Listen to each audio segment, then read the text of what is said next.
తిమోతికి వ్రాసిన మొదటి పత్రిక 1వ అధ్యాయము.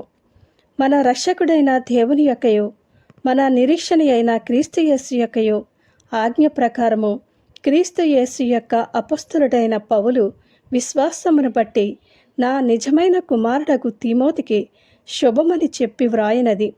తండ్రి అయిన దేవుని నుండి మన ప్రభువైన క్రీస్తు యేసు నుండి కృపయు కనికరమును సమాధానమును నీకు కలుగునుగాక. నేను మాసిదోనియాకు వెళ్ళుచుండగా సత్యమునకు భిన్నమైన బోధ చేయవద్దనియు కల్పనా కథలను మితములేని వంశావళులను విశ్వాస సంబంధమైన దేవుని ఏర్పాటుతో కాక వివాదములతోనే సంబంధము కలిగి ఉన్నవి గనుక వాటిని లక్ష్య పెట్టవద్దనియు కొందరికి ఆజ్ఞాపించుటకు నీవు ఎఫెసులో నిలిచి ఉండవలనని నిన్ను హెచ్చరించిన ప్రకారము ఇప్పుడును హెచ్చరించుచున్నాను.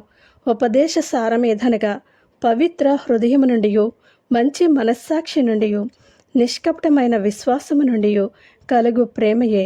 కొందరు వీటిని మానుకుని తొలగిపోయి తాము చెప్పు వాటినైనను నిశ్చయమైనట్టు రూఢిగా పలుకు వాటినైనను గ్రహింపకపోయినను ధర్మశాస్త్రోపదేశకులై యుండగోరి నిష్ప్రయోజనమైన ముచ్చటలకు తిరిగిరి.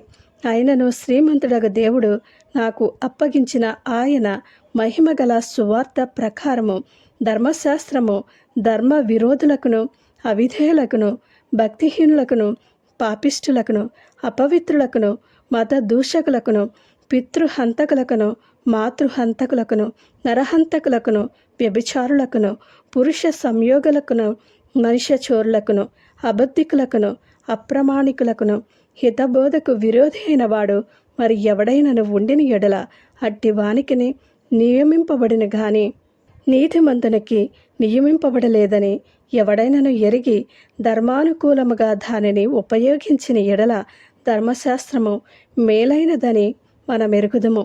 పూర్వము దూషకుడును హింసకుడును హానికరుడునైన నన్ను తన పరిచర్యకు నియమించి నమ్మకమైన వానిగా ఎంచినందుకు నన్ను బలపరిచిన మన ప్రభువైన క్రీస్తు యేసుకు కృతజ్ఞుడనై ఉన్నాను. తెలియక అవిశ్వాసము వలన చేసితిని గనక కనికరింపబడితిని. మరియు ఆయన ప్రభువు యొక్క కృపయు క్రీస్తు యేసునందున్న విశ్వాసమును ప్రేమయు అత్యధికముగా విస్తరించెను. పాపులను రక్షించుటకు క్రీస్తు యేసు లోకమునకు వచ్చినను వాక్యము నమ్మతగినదియు పూర్ణాంగీకారమునకు యోగ్యమైనదియునయ్యున్నది.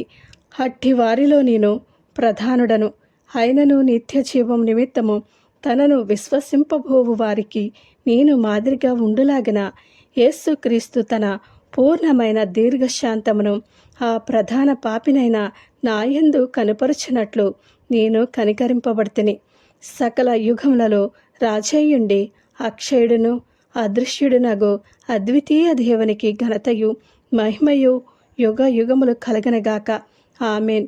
నా కుమారుడవైన తిమోతి, నీవు విశ్వాసమును మంచి మనస్సాక్షియు కలిగిన వాడవై నిన్ను గూర్చి ముందుగా చెప్పబడిన ప్రవచనముల చొప్పున ఈ మంచి పోరాటము పోరాడవలనని వాటిని బట్టి ఈ ఆజ్ఞను నీకు అప్పగించుచున్నాను.